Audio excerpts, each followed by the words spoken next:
Olá pessoal, eu sou o Pablo da Arte Legatória Encadernação Clássica e também editor da Vimar Editor, e hoje eu gostaria de falar com vocês sobre a edição de livros.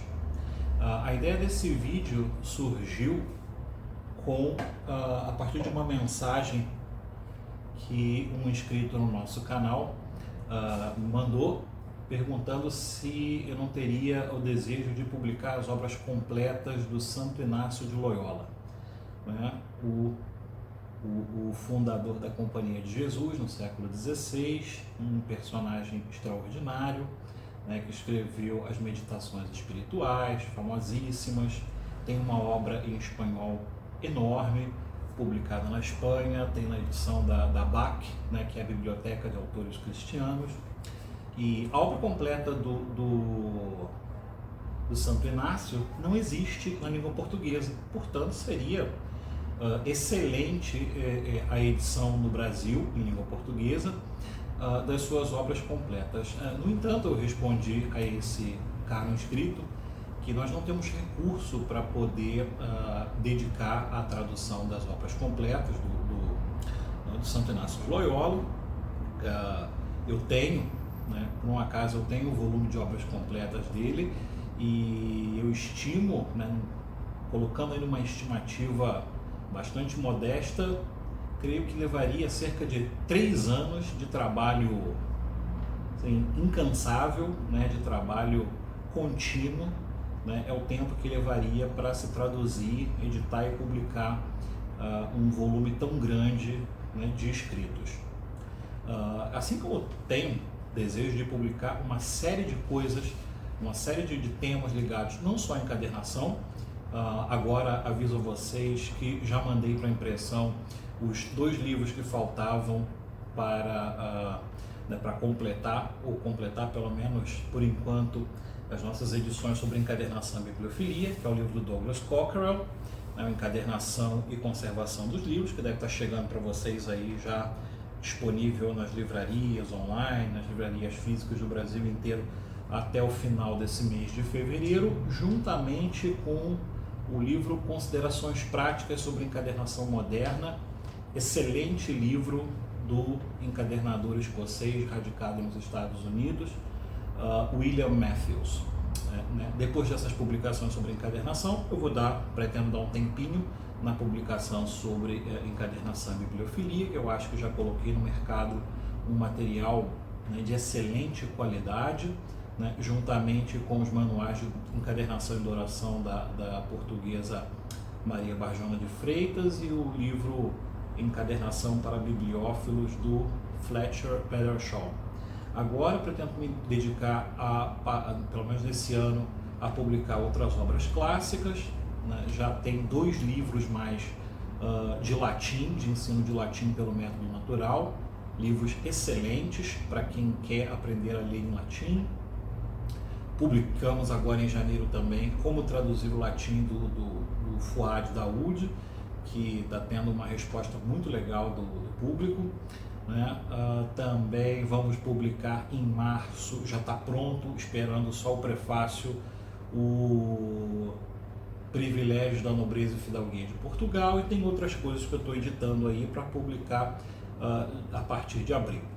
Então, o que eu gostaria de falar para vocês é que quem for tradutor, né, eu tiver o desejo de começar como tradutor, traduzindo obras curtas em domínio público, é só falar comigo, porque eu estou disposto a publicar, né, sobretudo obras ligadas à cultura clássica, cultura grega, latina, né, cultura europeia, americana de uma maneira geral. Podem ser também livros da cultura, digamos, oriental, né? Se vocês, então, alguém de vocês tem interesse em traduzir, ou já tem alguma obra traduzida que vocês queiram publicar, é só entrar em contato comigo.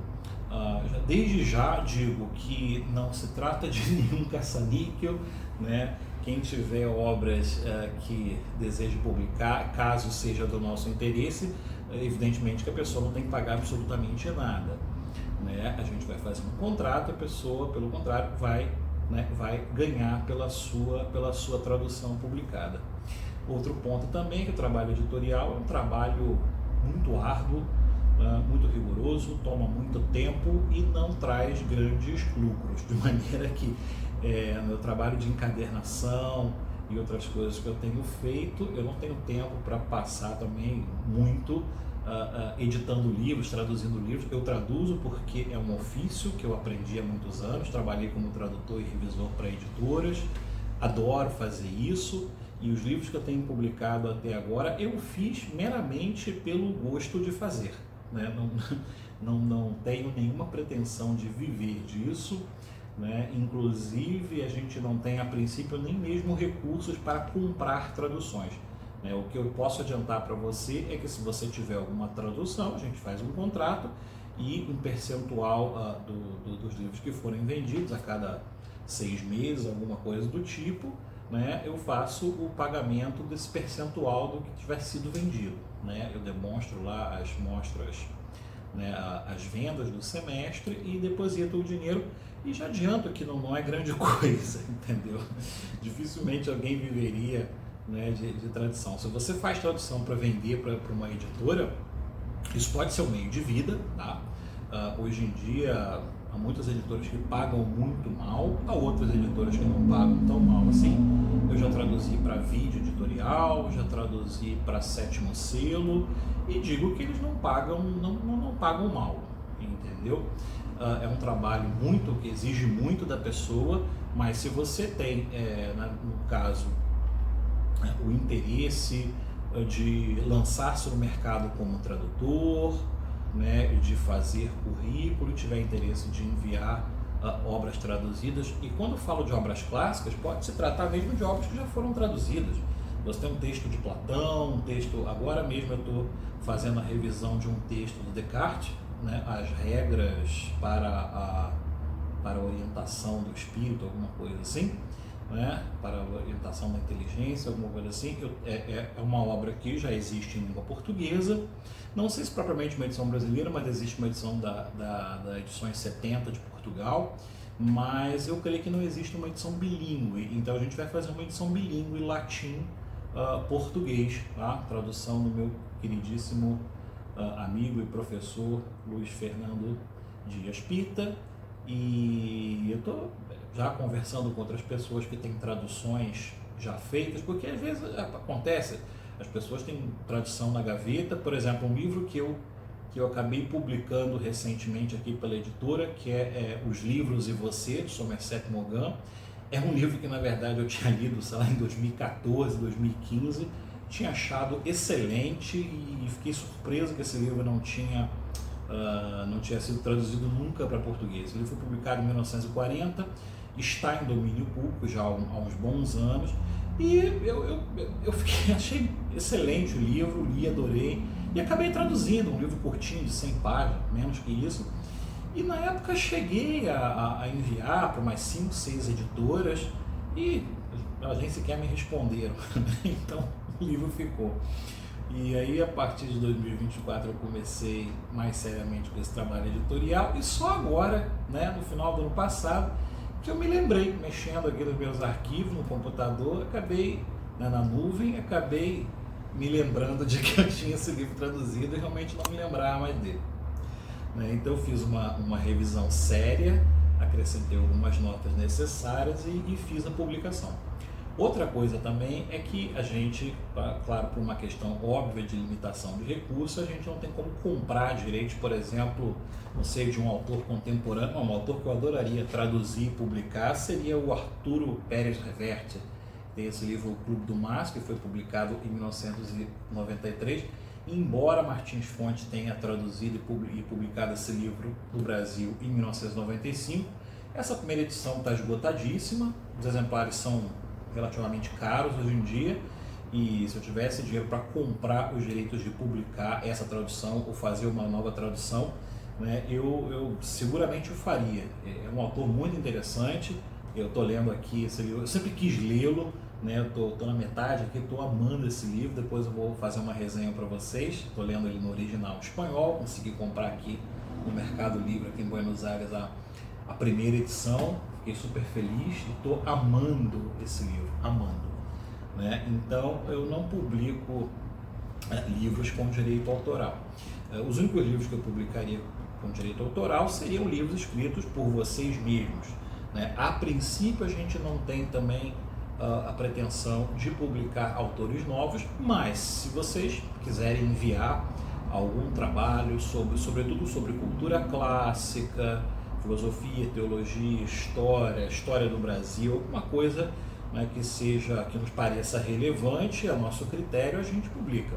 A princípio, esses trabalhos mais de formato universitário, de dissertação de mestrado, tese de doutoramento, a princípio acabam não sendo tão interessantes, porque está cheio desses trabalhos por aí. Infelizmente, em regra, esses trabalhos não apresentam nenhuma visão distinta ou original, não passam normalmente de revisões de texto, né, de resenhas de grandes autores, mas se você tiver algum livro original que possa nos interessar, envie, né, sem compromisso, a gente faz uma análise e a gente pode publicar você como um novo autor, né, sendo, né, a gente tem um contrato, existe um percentual sobre o que é vendido e a gente pode, né, publicar a sua obra se for do nosso interesse. Como a gente tem um catálogo no início, assim, a gente tem 10 livros agora,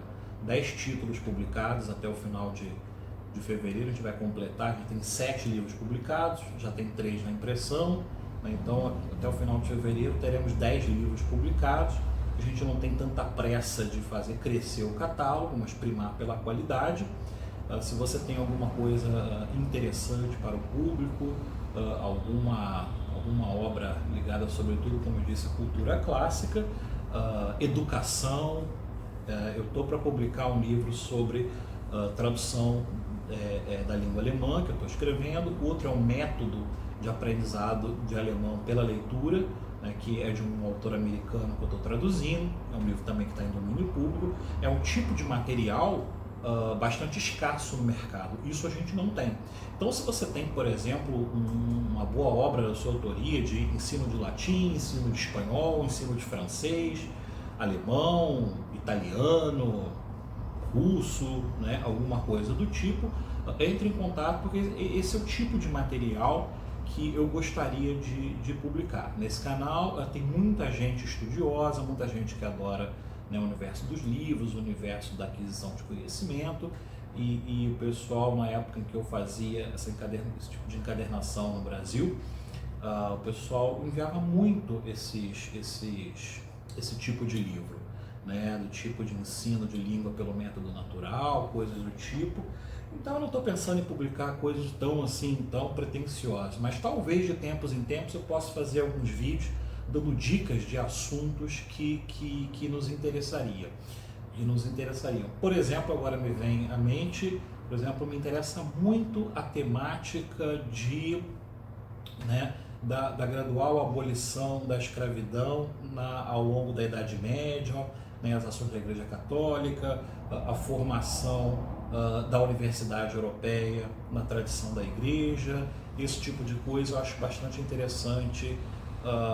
Temas voltados para as grandes ordens de cavalaria, as ordens militares, as primeiras ordens militares que se formaram ali em torno das primeiras cruzadas, como a ordem de Santiago, a ordem de Avis, a ordem do Templo, que depois se tornou a ordem de Cristo.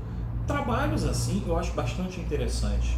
Inclusive seriam muito bem-vindos trabalhos sobre a grande contribuição de Portugal na colonização do Brasil, né, que fuja a esses estereótipos, né, consagrados aí na virada do século XIX para o século XX, de colônia de exploração, colônia né, como é que é? Colônia de exploração, colônia de não sei lá o que, agora não me lembro do termo, né, colônia de povoamento, colônia de exploração, esse tipo de coisa, porque existe vasto material para se estudar esse tipo de temática, e são poucos os livros escritos de maneira séria sobre esse tema no Brasil. Então, esses livros que exploram o lado positivo da colonização portuguesa no Brasil, eu acho um tema muito interessante. Há alguns historiadores que já falam nesse tema no Brasil, mas ainda é muito pouco o que existe publicado. De maneira também que o nosso trabalho, a nossa intenção não é fazer nenhum trabalho de exaltação da colonização, uma exaltação romântica, sentimental, mas a gente quer obras que se atêm de fato à verdade histórica. E a história, as versões dominantes da história do Brasil e das relações do Brasil com Portugal são na melhor das hipóteses, histórias altamente fantasiosas, sem querer aqui entrar em nenhum tipo de polêmica, sem querer fazer disso qualquer tipo de cavalo de batalha, nada do tipo. Mas eu acho muito interessante, tem muitos autores que eu leio e, claro, eles não estão em domínio público, então se você é estudioso, se você tem algum tipo de estudo nessa área que enfoca em recuperar a história do Brasil desde um ponto de vista que não seja tão limitado como o da nossa, como normalmente a nossa historiografia é. Por exemplo, nós temos exemplos que são exceção a isso, como João Camilo de Oliveira Torres, talvez o Tito Livro Ferreira, mas tirando isso, a bibliografia, a historiografia que domina no campo da história do Brasil é uma coisa de uma pobreza, assim, é uma coisa indescritível. Então, fico por aqui, tá? Então, mais uma vez, se vocês têm alguma coisa interessante de autoria ou tradução de autores que estejam em domínio público, é só entrar em contato conosco. Se estiver dentro do que a gente pretende publicar, é só entrar em contato, tá? Não precisa ter vergonha se você é um tradutor iniciante, se você é um autor novo, a gente analisa com toda a seriedade, com todo o respeito, e a gente pode publicar ou não, tá? Então fica aqui o recado e esse compromisso de periodicamente, dentro de cada 2, 3 meses, eu tiver uma ideia, eu sinalizo para vocês aqui dizendo quais são os temas que a gente gostaria de publicar. Então, muito obrigado, pessoal, fiquem todos com Deus e até o próximo vídeo.